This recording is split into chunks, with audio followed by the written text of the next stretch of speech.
Let's jump right in with the principle that's become my guiding star for all things IT documentation. It's a simple rule, but it is so powerful that it can literally make or break your projects. Now, full disclosure, I can't take credit for this brilliant line. I actually first read it in a Tom Clancy novel, of all places, talking about the stock market. But I've completely adopted it because, honestly, nothing else captures the absolute necessity of documentation in our world quite like this does. I know what you're thinking. My code is self-documenting. We all love to say that, right? But let's get real for a second. Try this little experiment. Go find a piece of code or maybe a config file that you wrote a few years back and haven't looked at since. Can you, hand on heart, explain exactly what it does and, more importantly, why you did it that way?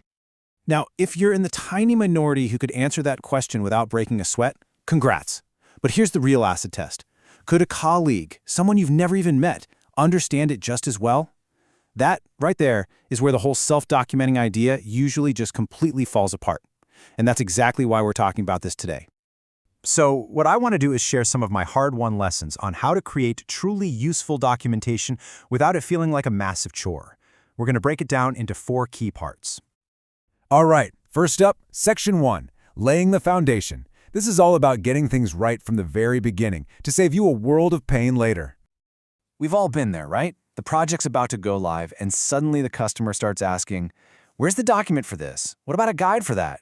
You can sidestep this whole mess. Just ask them for a list of every single document they need right at the start. Publish that list, get them to sign off, and then you know exactly what to prioritize instead of scrambling at the finish line. You know, so many projects that look great on launch day end up being seen as failures later on, all because the documentation for maintaining them just isn't there. The fix is so simple. Start early. Create a complete outline for your document on day 1, and then just fill in the blanks as you go. Trust me, chipping away at an outline is 1,000 times less stressful than staring at a blank page the night before a deadline. Templates are your best friend. Seriously. They keep everything looking consistent, which makes them easier to read, and they basically act as a built-in checklist so you don't forget important sections. But, and this is a huge but, there is one major trap you need to avoid. Man, this reminds me of a project I was on where a team just kept copying and pasting an old document for every new setup. They never bothered to recheck a table of scheduled jobs inside it. And, you guessed it, a bunch of critical jobs started overlapping and failing. The lesson? Always, and I mean always, start from a fresh, blank template. Okay, you've got your foundation set. Now let's talk about the writing itself. This is where even the best laid plans can go sideways and you end up with a guide that just confuses people more. The biggest mistake we make is writing from our own expert point of view. We've already done the task, so it all seems obvious. But that's not who you're writing for. You have to put yourself in the shoes of a total beginner. Think about what tripped you up the first time. What seems like magic until you understand the concept. Write for that person. And a super common trap is using vague words like this, that, or they. For example, if you write, "They may not understand the purpose of the link," who is they? Your users? The project stakeholders? It might feel a little repetitive to write, "Users may not understand the purpose of the link," but that tiny change removes all doubt. Clarity is king. Look, a guide is only valuable if someone can follow it without needing to call you for help. So you have to validate it. First, you follow your own steps word for word, no skipping ahead. Then get someone who will actually use the document to try it. And for the ultimate test, the bonus round, give it to a complete novice. The questions they ask are pure gold for finding the gaps in your explanation.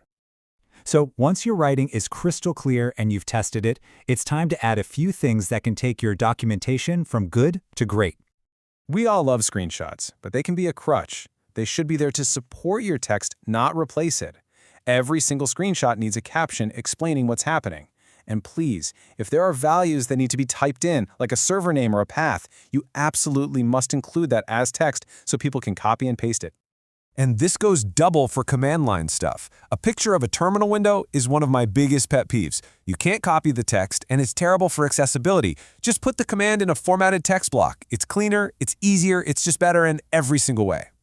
This next one is such a simple little habit, but it pays off big time. You know how you're always finding useful articles or Stack Overflow answers during a project?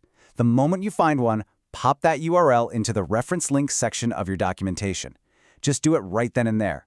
Don't try to remember them all at the end, because you won't. All right, We're at the final and maybe most important section. Because creating amazing documentation is fantastic, but if it just sits on your hard drive, it's not helping anyone. You have to make sharing it a habit. If your company has a knowledge base, like a wiki or Confluence, you need to treat it as part of your job. Use key project moments as your trigger. Did you just finish a project? Share what you learned. Complete a major deliverable? Document it. Finally crack a really tough problem? Write it down so the next person doesn't have to suffer. And hey, if this isn't second nature for you, don't worry about it. Just systematize it. Set a recurring 15-minute reminder in your calendar every Friday. Use that time to just think back on your week and ask, was there anything I learned that could help the team? It turns it from something you should do into something you just do. And that brings us full circle. Your work, your clever solutions, your insights, they're incredibly valuable. But that value disappears if it's only locked up in your own head. Because if it is not written down, for the next person who comes along, it truly does not exist. So I'll leave you with this. What are you going to write down today to make sure it exists tomorrow?